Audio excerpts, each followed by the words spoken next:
was an easy decision. My dad is a Christian. I know that beyond a shadow of a doubt. I know that when my dad dies, that he'll be in heaven. I have no doubt of that. As hard as it was to think about losing our dad, as hard as it was to think about knowing that I wouldn't get to hear him say, I love you again, we knew that that was the right decision. They took the bag off of him and took the tube out, and Dad just kept breathing. His heart kept beating. All through the night,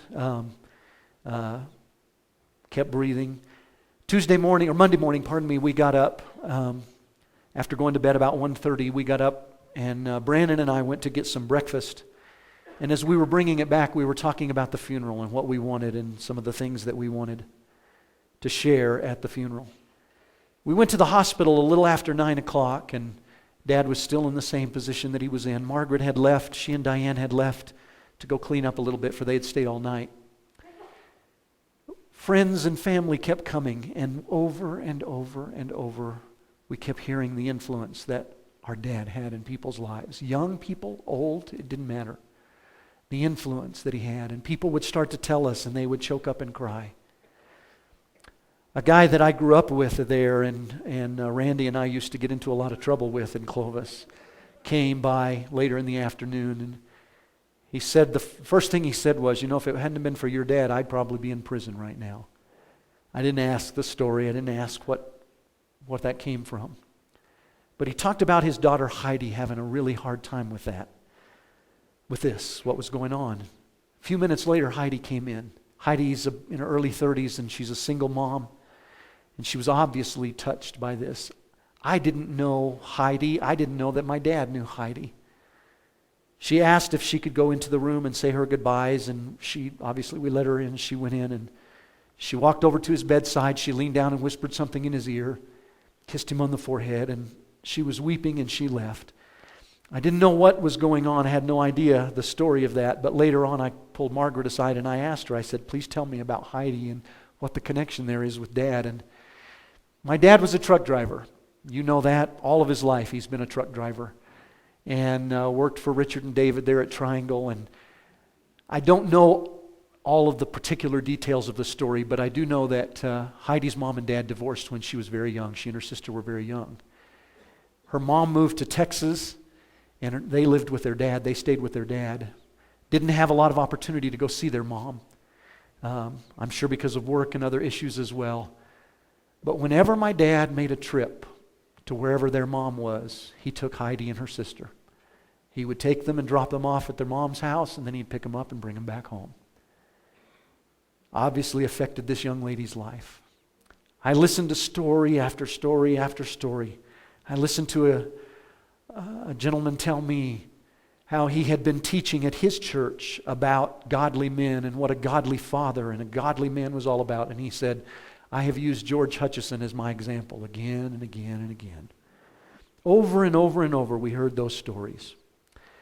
About 10:15 Monday morning, I was out in the hall visiting with a relative and some friends, and I heard Sue say something. Sue was at his bedside. We all rushed back in, and Dad was breathing very shallow. Did not look like he would make it.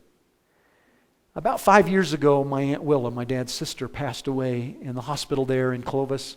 Just before she died, she opened her eyes and looked up, and she reached up like she was reaching for somebody, and then she died. About 10:15, Dad did the exact same thing, and we thought, this is it. We called Margaret, and she came back as quickly as possible, and again, we had gathered around the bedside. We were singing.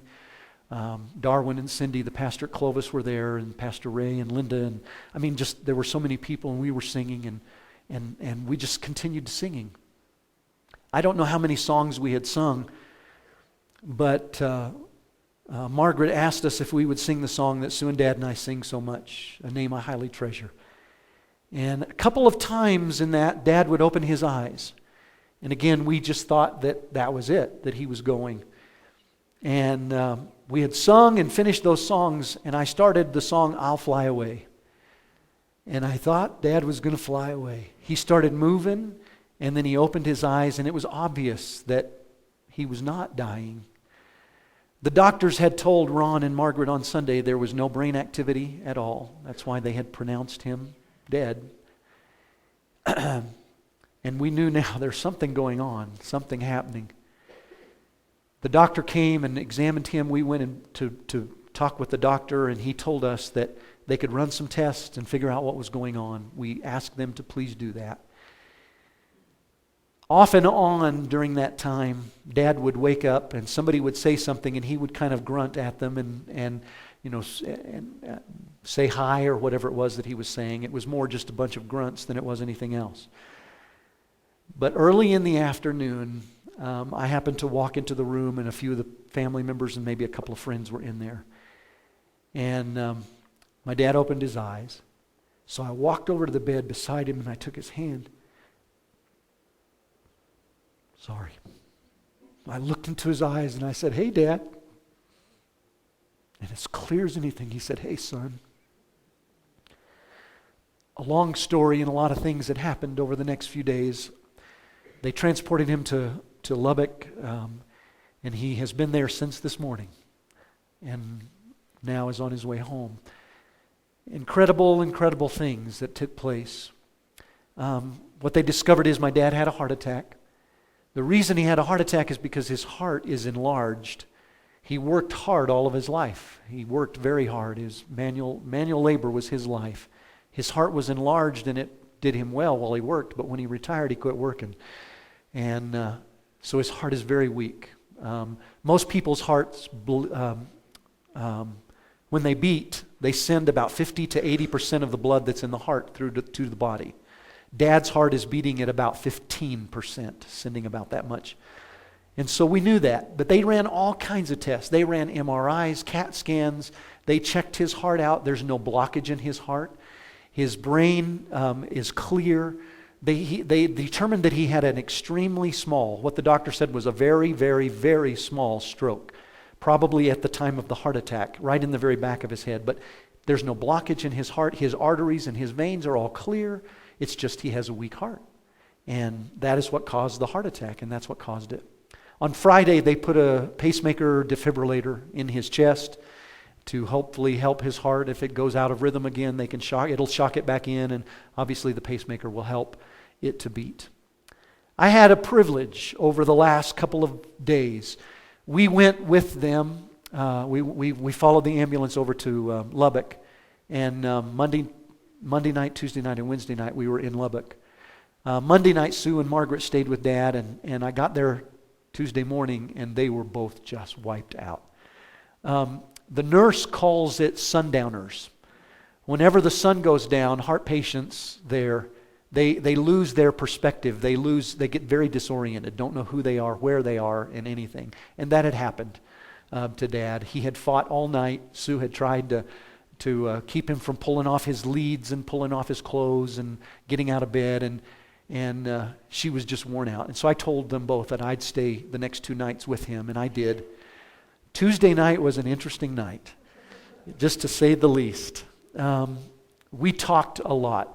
Mostly I fought him, trying to keep him in bed.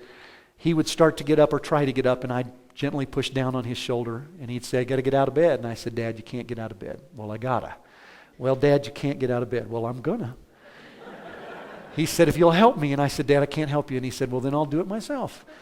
And he tried. From 11 o'clock to 3 in the morning, we fought.